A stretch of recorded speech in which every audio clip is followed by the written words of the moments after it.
বন্ধুরা, চলে এসেছি আমার ইউটিউব চ্যানেল কখনো সখনোতে। আশা করি আপনারা সকলে ভালো আছেন, সুস্থ আছেন। আজকে আমি আপনাদেরকে দেখাবো মাছের রেসিপি। এখানে আমি ইলিশ মাছ নিয়ে নিয়েছি, গাদা, পেটি, লেজা নিয়ে 6 পিস মাছ নিয়েছি। এর মধ্যে দেখুন, দেখতেই পেলেন তেল দিয়ে দিলাম। এবার আমি এর মধ্যে দিয়ে দিচ্ছি পরিমাণ মতো হলুদ, তারপর দিয়ে দিচ্ছি পরিমাণ মতো নুন। আচ্ছা, এবার দিয়ে দিচ্ছি 1 চা চামচ কাঁচা লঙ্কা বাটা। আপনারা এখানে শুকনো লঙ্কা বাটাও দিতে পারেন। এখানে দিয়েছি 4 টেবিল চামচ কাসুন্দি। এই কাসুন্দিটা আমি এখানে দিয়ে দিচ্ছি।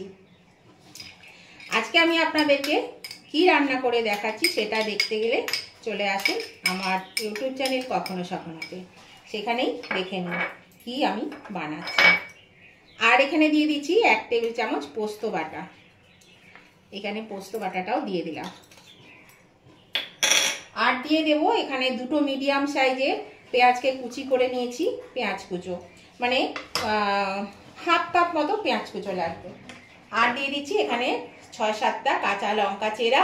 এটা ছোট সাইজে, সেই জন্য বেশি। এবার আপনারা আপনাদের পছন্দ মতন দিয়ে দেবেন।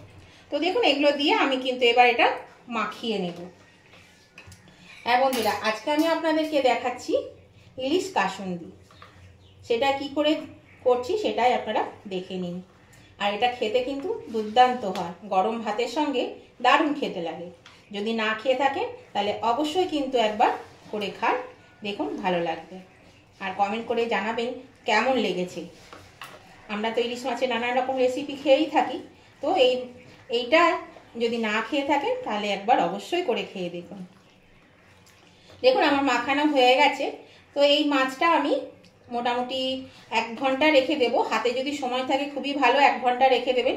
আর যদি সময় না থাকে আধ ঘন্টা অন্তত রাখতেই হবে, আধ ঘন্টা রেখে দেবেন। তো দেখুন এটা মাখিয়ে আমি এটা রেখে দিচ্ছি। আধ ঘন্টা আমাকে রাখতে হবে, দেরি হয়ে গেছে, বেশিক্ষণ রাখা যাবে না। আমি আধ ঘন্টা রেখে দিচ্ছি। আপনারা পারলে কিন্তু 1 ঘন্টা রেখে দেবেন। তাহলে চলুন আধ ঘন্টা পরে ফিরে আসছি। এই দেখুন বন্ধুরা, আমি আধ ঘন্টা পরে ফিরে এলাম। আমি ঢাকা দিয়ে দিয়েছিলাম, ঢাকাটা আমি খুলে দিলাম। তো অন্তত 1 ঘন্টা এরকম ম্যারিনেট করে রেখে দেবেন। 1 ঘন্টা রেখে দিলে খুবই ভালো হয়। তবে হাতে যদি সময় খুব কম থাকে তাহলে আধ ঘন্টা অন্তত রাখার চেষ্টা করবেনই। এটা যত বেশি থাকবে তত বেশি কিন্তু টেস্টটা খুলবে ভালো। তো সেই জন্যে 1 ঘন্টা অন্তত রেখে দেবার চেষ্টা করবেন। তো চলুন এবার আমি রান্নাটা করব। এই দেখুন বন্ধুরা, গ্যাসের চুলায় আমি একটা কড়া বসিয়ে দিয়েছি। এর মধ্যে আমি দিয়ে দেব 1.5 কাপ জল। এখানে 1 কাপ দিয়ে দিলাম। আমি এটা বড় কাপে দিচ্ছি, আমার একটু গ্রেভিটা বেশি লাগবে বলে। আপনারা মিডিয়াম কাপে দেবেন, 1.5 কাপ কিংবা 2 কাপ পরিমাণ মতো। এখানে 1.5 কাপ জল আমি দিয়ে দিলাম। এই জলটা বেশ ভালো করে টকবক করে ফুটুক, তার ততক্ষণ অপেক্ষা করতে হবে। এই দেখুন বন্ধুরা, জলটা টকবক করে ফুটতে শুরু করেছে। এবার আমি এই ম্যারিনেট করা মাছগুলো এর মধ্যে দিয়ে দেব। আঁচটা আগে আমি একটু কমিয়ে দিলাম। সমস্ত মাছ আমার দেওয়া হয়ে যাক, তারপর আমি দেব বাড়িয়ে বা কমিয়ে। তো বন্ধুরা, নতুন বন্ধু যারা এখনো আমার চ্যানেলটা সাবস্ক্রাইব করেননি তারা কিন্তু অবশ্যই আমার চ্যানেলটা সাবস্ক্রাইব করে আমার পাশে থাকবেন। আর পাশে থাকা বেলটা অবশ্যই ক্লিক করে দেবেন, তাহলে আমি যখনই আমার ভিডিও আপলোড করব নতুন নতুন, সাথে সাথে নোটিফিকেশন আপনাদের মোবাইলে পৌঁছে যাবে। আর সবার আগে আপনারা আমার ভিডিও দেখতে পাবেন। আর আমার উভয় বন্ধুদেরকে বলছি, আজকের এই রেসিপিটা দেখুন কত সহজ সরল আর কত কম সময়ের মধ্যে কিন্তু এটা হয়ে যায়। আর খেতেও দারুণ টেস্টি হয়। আর খুব কম উপকরণেই কিন্তু এটা হয়ে যায়। তো এটা খেতেও দারুণ লাগে গরম গরম ভাতের সঙ্গে।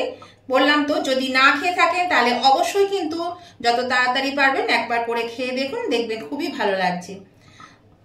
তাহলে এখনো দেখতে দেখতে যদি লাইক দিতে ভুলে গিয়ে থাকে তাহলে কিন্তু লাইক বাটনটা প্রেস করে দেবেন।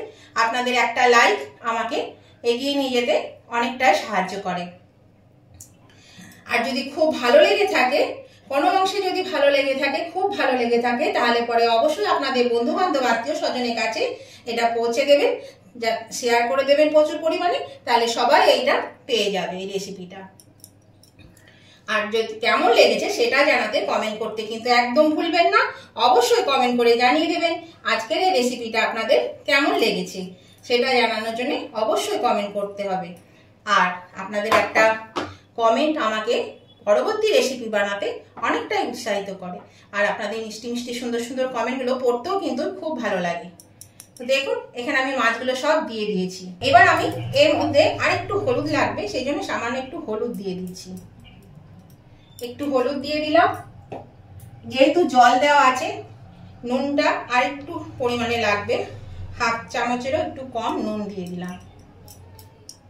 নুন আমি অল্প করে দিয়েছিলাম, সেই জন্য একটু নুন দিয়ে দিলাম। আর দিয়ে দিচ্ছি এর মধ্যে একটু তেল, 1 চামচ মতো তেল দিয়ে দিলাম। এটাকে নেড়ে আমি আঁচটাকে মিডিয়ামে রেখে দেব, দিয়ে ঢাকা দিয়ে দেব মিনিট 2-3 জন্য। আর এটা খেতে কিন্তু খুবই সুস্বাদু হয় বন্ধুরা, অবশ্যই করে খেয়ে দেখবেন। আর নতুন বন্ধুরা কিন্তু অবশ্যই আমার পাশে থাকবেন এরকম সহজ সরল রেসিপি পাওয়ার জন্য। আমার চ্যানেলটাকে সাবস্ক্রাইব করে আমার পাশে থাকুন, আর পাশে থাকা বেলটাকে অবশ্যই ক্লিক করে দিন, তাহলে আমার চ্যানেলে নতুন নতুন সহজ সরল রেসিপিগুলো আপনারা পেয়ে যাবেন। তাহলে আমি 2-3 মিনিট পরে আবার ফিরে আসছি। এই বন্ধুরা আমি 3 মিনিট পরে ফিরে এলাম। দেখুন এটা কিন্তু ফুটছে। এবার আমি মাছগুলো একটু উল্টে দেব, আস্তে আস্তে মাছগুলোকে উল্টে দেব। সব মাছগুলো আমি একটু উল্টে দিচ্ছি, তাহলে 2 পিঠই কিন্তু ভালোভাবে সিদ্ধ হয়ে যাবে। আর ইলিশ মাছ সিদ্ধ হতে কিন্তু বেশি সময় লাগে না, তাড়াতাড়ি সিদ্ধ হয়ে যায়। এই যে ঝোলটা একটু নেড়ে দিলাম। দেখলেন তো বন্ধুরা কত সহজে কত তাড়াতাড়ি মাছটা রান্না হয়ে যায়। আমরা ইলিশ মাছে তো অনেক রকমই খেয়ে থাকি, ভাপা, তারপরে সর্ষে ইলিশ, বেগুন কালো জিরে দিয়ে পাতলা ঝোল, খুবই ভালো লাগে সেটা খেতে। তো এবার এইরকম ভাবে একবার অবশ্যই কিন্তু করে খেয়ে দেখুন, আমার মনে হয় এটাও আপনাদের খুব ভালো লাগবে খেতে। তো এবার আমি বন্ধুরা এটা একটু বাড়িয়ে দেব। আর এটা আমি লো টু মিডিয়ামে রেখেছিলাম, এবার মিডিয়াম টু হাই দিয়ে দিলাম। এবার এই ঝোলটা একটু ফুটতে থাকবে, আর এটাও মাছটাও সেদ্ধ হতে থাকবে। এটা কিন্তু গ্রেভিটা যার যেমন পছন্দ সেরকম রাখবে। খুব বেশি গ্রেভি এটাই হয় না, আবার মানে পাতলা হয় না, আবার একদম মাখা মাখাও হয় না, বেশ থকথকে টাইপের একটা সুন্দর হয়। তো আমার যেহেতু জানেনই আপনারা, আমি বারবার বলি যে আমাদের একটু গ্রেভিটা দরকার হয়, সবাই একটু পছন্দ করে, সেই জন্য গ্রেভিটা আমাকে রাখতে হয়। তো সেই জন্য আমি এটা একটু বাড়িয়ে দিলাম, মাছটাও সেদ্ধ হবে আর গ্রেভিটাও ঠিক মতো হয়ে যাবে। তো চলুন আমি আবার মিনিট 3-4 পরে ফিরে আসছি। এই দেখুন বন্ধুরা ঝোলটা কিন্তু টকবক করে ফুটছে। তো এবার আমি এটা নামিয়ে নেব।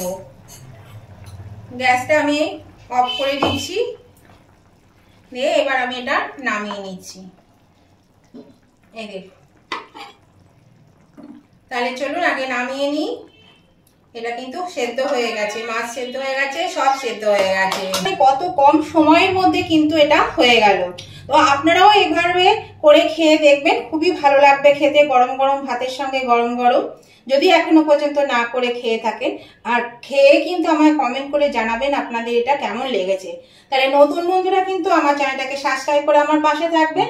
আর এরকম সহজ সরল রেসিপি পেতে অবশ্যই আমার চ্যানেলটাকে সাবস্ক্রাইব করে দেবেন, আর পাশে থাকা বেলটা অবশ্যই ক্লিক করে দেবেন। আর উভয় বন্ধুদেরকে আবারও বলছি, দেখতে দেখতে লাইক দিতে ভুলে গেলে লাইক বাটনটা প্রেস করে দেবেন, আর লাইক শেয়ার কমেন্ট করতে একদম ভুলবেন না। তো আজকের মতন আমি ভিডিওটা এখানেই শেষ করছি। আবার নতুন দিনে নতুন ধরনের ভিডিও নিয়ে চলে আসবো আপনাদের কাছে। ততদিন আপনারা ভালো থাকুন, সুস্থ থাকুন। Tata, bye bye.